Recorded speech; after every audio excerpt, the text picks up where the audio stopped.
My mischievous sister Mary eloped with her husband, Todd, and left her son, Matt, in my care. He was just 6 months old and diagnosed with a chronic condition that gave him little chance of survival. Since that day, I hadn't seen Mary or Todd. Now, after 15 years, they stood right in front of me, stirring up a storm of old emotions and unanswered questions.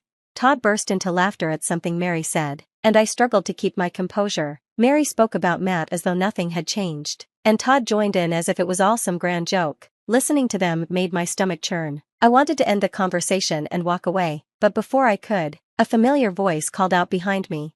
"Mom, it's time to go." I turned to see Matt, sharp and confident in his suit, looking at me apologetically. When Mary and Todd recognized him, their smug expressions faltered. "Let me introduce myself. My name is Gemma. I'm 40 years old and work in an office. My son Matt, though not biologically mine, is the kindest, most considerate young man I know. He's my nephew, Mary's son, and we've lived together for the past 15 years. Here's how it all began. 15 years ago, I was married to Todd. We had a promising future, even if we were often busy, with no living parents. We leaned on each other through life's challenges. Then, one day, I came home to a dark and empty house. It was unusual. As I cautiously turned on the light, I was startled to see little Matt standing there. "Welcome home, Aunt Gemma," he said. Confused, I asked, "Matt, why are you here? Where are Mary and Todd?" Without a word, Matt handed me a note. My hands trembled as I read Mary's brief, shocking message: "I want to be with Todd." On the living room table, I found divorce papers. Frantically, I tried calling Todd and Mary, but my calls went unanswered. When Todd finally responded, it was through a cold, mechanical message. Mary never replied. I was forced to face the harsh reality: Todd had left me for my own sister.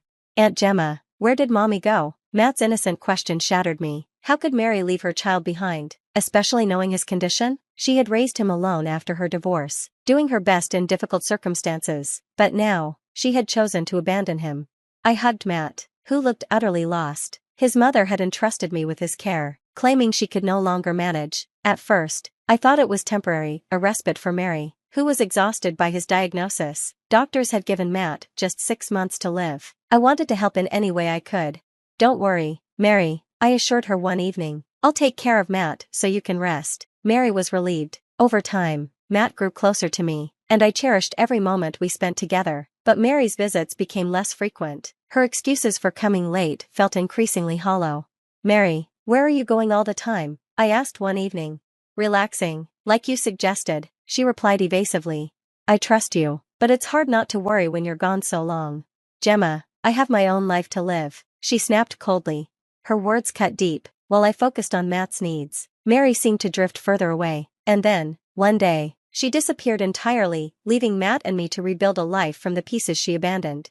I grew increasingly uneasy but held my tongue, hoping to avoid making things worse. Over time, it became clear that Mary's behavior wasn't going to change. "Fine," I told her one evening, forcing calm into my voice, "but if anything happens, let me know." "Thank you, Gemma," she replied, though her detached attitude left me with a sense of foreboding. Eventually, I learned the truth. Mary had been dating various men while leaving Matt with me. She even started dropping him off at my doorstep without so much as a phone call. Her complete disregard for Matt's well-being felt like a betrayal, and her casual indifference left me speechless. "Matt, do you know where your mom goes?" I asked him gently one day. "No, Mom doesn't like to talk about it," he replied quietly. I couldn't believe it. She didn't even explain her absences to her own son. Then one day, without warning, Mary disappeared. She left Matt at my house and never returned. That was the last I saw of her, until today. Mary had abandoned her son, and Todd had gone with her, leaving me to pick up the pieces. I was overwhelmed with disbelief and anger, but when I looked down, Matt was staring up at me, his wide eyes filled with fear and confusion. Kneeling to meet his gaze, I made a decision. "Matt," I began gently, "your mom might not be coming back for a while." "Why not?" he asked, his voice trembling.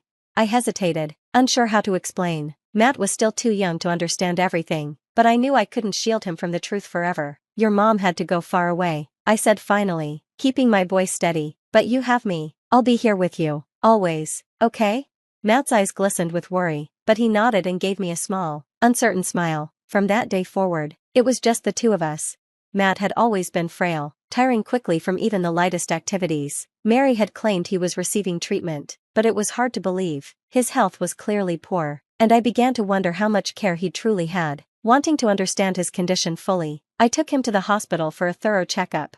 The truth was devastating. The doctors explained that Matt's diet had been severely lacking in nutrition. Reflecting on it, I realized Mary had only ever fed him things like jelly and bananas. When I once questioned whether that was enough, she shrugged and said, "It's all he eats, so don't give him anything else."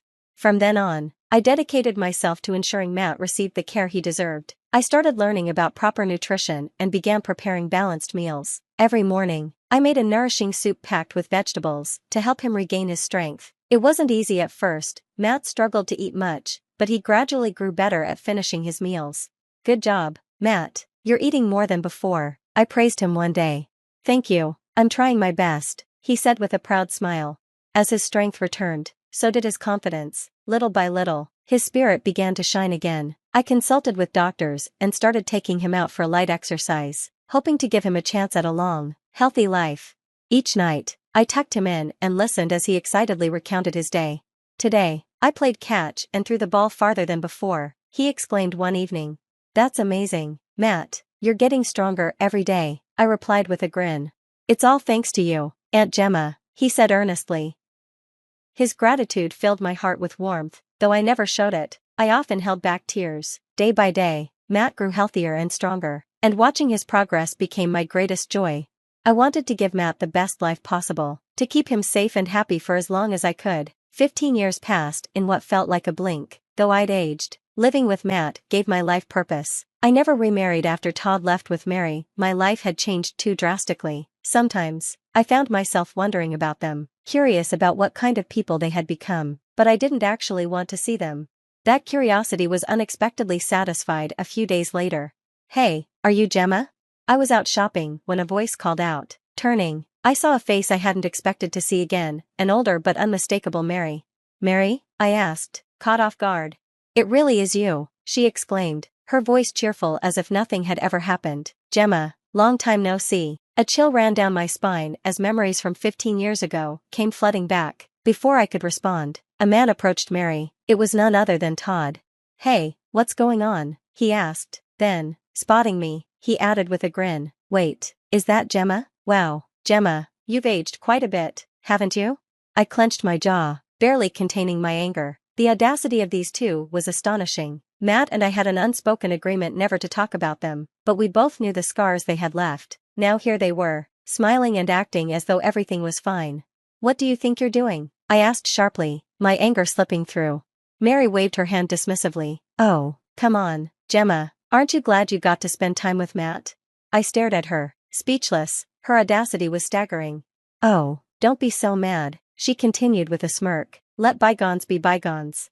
Todd laughed beside her, as though the whole thing was a joke.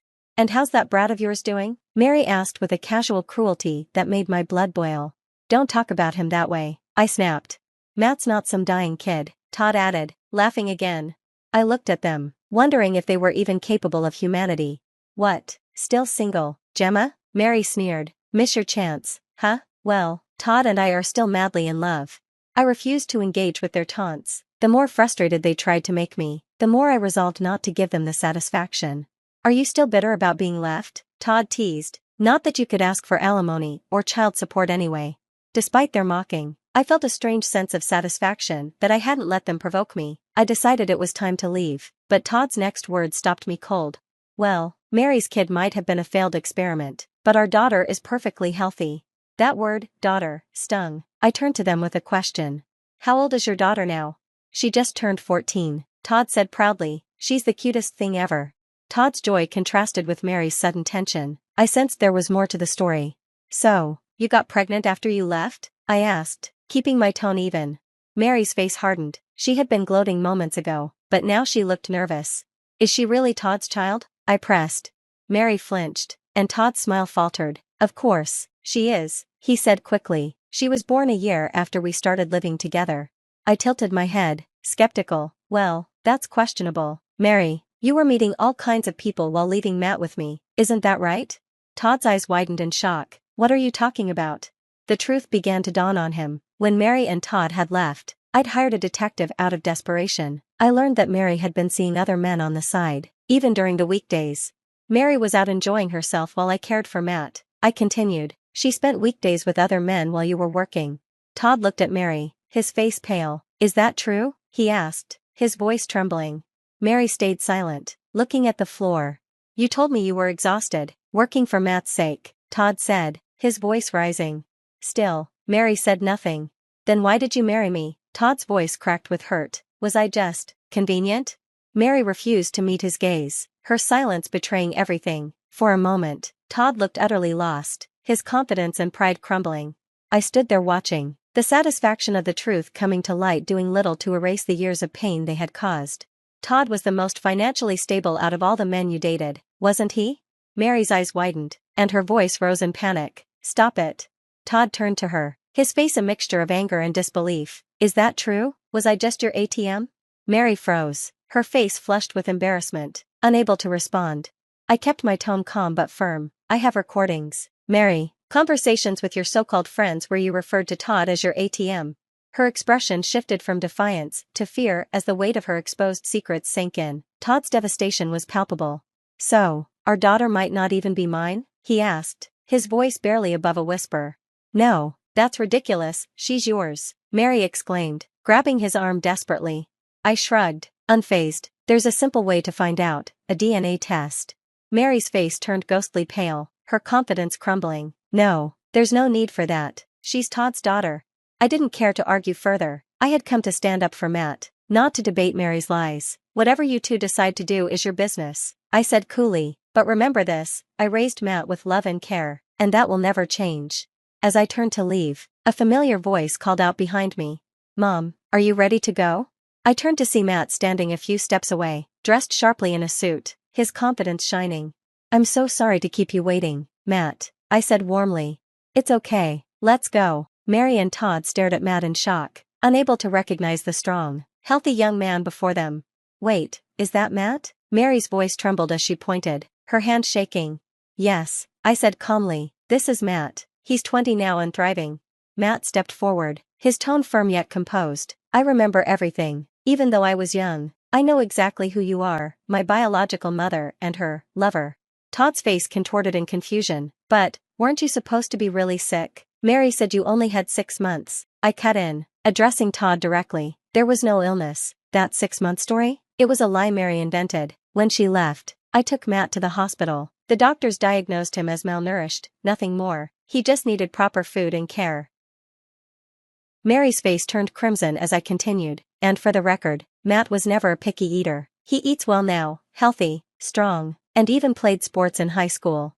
I'm studying to become a doctor, Matt added, his voice unwavering. I want to make sure no child ever has to go through what I did. Todd and Mary were speechless. Todd finally broke the silence, his voice full of regret. I had no idea.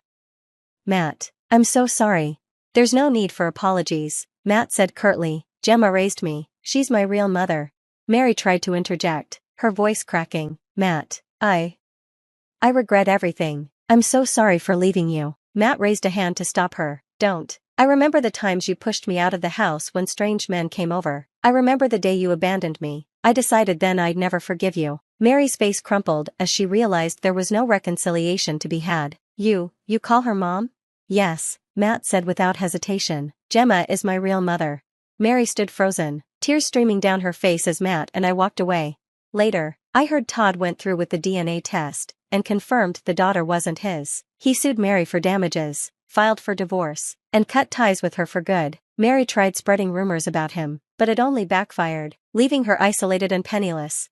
I eventually blocked Mary's desperate messages. Meanwhile, Matt continued to grow into a remarkable young man. He got engaged to a wonderful woman, and I couldn't have been prouder of him.